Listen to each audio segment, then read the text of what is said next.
સમાચાર અમદાવાદથી સામે આવી રહ્યા છે। અમદાવાદમાં ભોજનમાં ઈયળ નીકળ્યા હોવાની માહિતી સામે આવી રહી છે। ઘટના બનવા પામી છે, જેમાં ગ્રાહકના ઓર્ડરમાં જીવાત નીકળ્યા હોવાની માહિતી મળી રહી છે।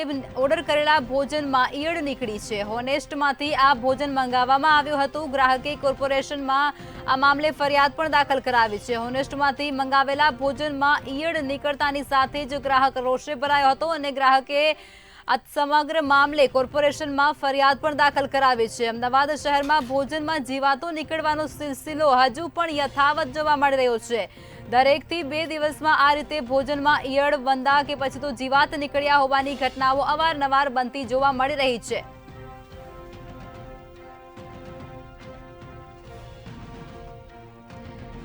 આજ મુદ્દે વધુ વિગતો સાથે સંવાદદાતા મિત લાઈવ જોડાઈ ચૂક્યા છે। મિત, સમગ્ર ઘટના બની છે જેમાં ઓર્ડર કરેલા ભોજનમાંથી જીવાત નીકળી છે। આ ઘટના એકવાર નહીં વારંવાર સામે આવી રહી છે, શું કહેશો આપ? છે તે યથાવત જોવા મળી રહ્યો છે। આ પહેલાં પણ જે છે તે અલગ અલગ જે ફૂડ ઝોન્સ હોય છે તેની અંદર પણ આ પ્રકારના કોઈ પણ બીજા ઈયળ અથવા જે જીવાતો છે તે નીકળી ચૂક્યા છે। ત્યારે હવે આ વખતે પહેલાં જ નગરમાં કિસ્સો સામે આવે છે, જેની અંદર જે હોનેસ્ટ રેસ્ટોરન્ટ છે તેની અંદર ફૂડ ઓર્ડર કરવામાં આવ્યું હતું અને ઓનલાઈન ફૂડની ડિલિવરી થયા બાદ તેના મુખવાસ છે તેની અંદરથી આ ઈયળ નીકળી હતી।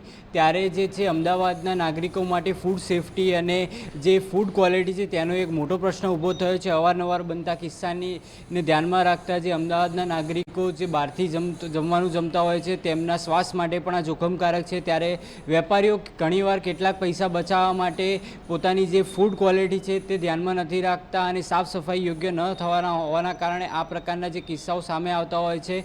ત્યારે આ વખતે વેપારી દ્વારા જે કોર્પોરેશનમાં ફરિયાદ પણ કરવામાં આવી છે અને ત્યારબાદ શું પગલાં લેવાય છે તે જોવાનું રહેશે। પરંતુ અમદાવાદની અંદર આ પ્રકારના કિસ્સા અવારનવાર બનતા હોવાના કારણે અમદાવાદના જે પ્રજાજનો છે તેને બહારનું જમતા ટાઈમે સાવધાની રાખવાની ચોક્કસપણે જરૂર જણાઈ રહી છે। જી મિત, આવી ઘટનાઓ વારંવાર સામે આવી રહી છે। ફૂડ વિભાગ પણ ક્યાંક એક્શન મોડમાં જોવા મળી રહ્યું છે, છતાં પણ આવી ઘટનાઓ હજુ પણ યથાવત છે, તેમાં કાર્યવાહી કરાઈ રહી છે। ઘણી જે ફૂડ સ્ટોલ છે તેને સીલ પણ કરવામાં આવી રહ્યા છે, છતાં પણ આવી ઘટનાઓ અનેક વાર સામે આવી રહી છે, અવારનવાર સામે આવી રહી છે, શું કહેશો આપ?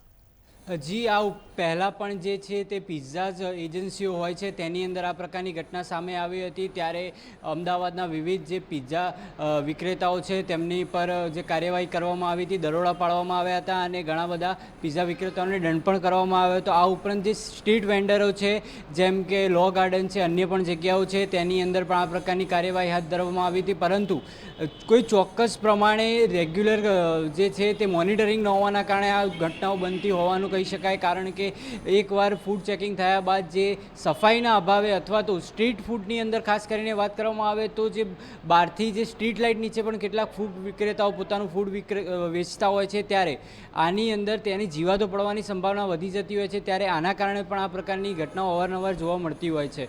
ત્યારે આ માટે પ્રોપર મોનિટરિંગની વ્યવસ્થા કરવી એ ખૂબ જ જરૂરી બની જાય છે અને જેના કારણે આ પ્રકારની ઘટના ન સામે આવે તેની ફૂડ વિભાગ દ્વારા પણ કાર્યવાહી હાથ ધરવામાં આવે છે। જી મિત, માહિતી સાથે જોડાવા બદલ ધન્યવાદ।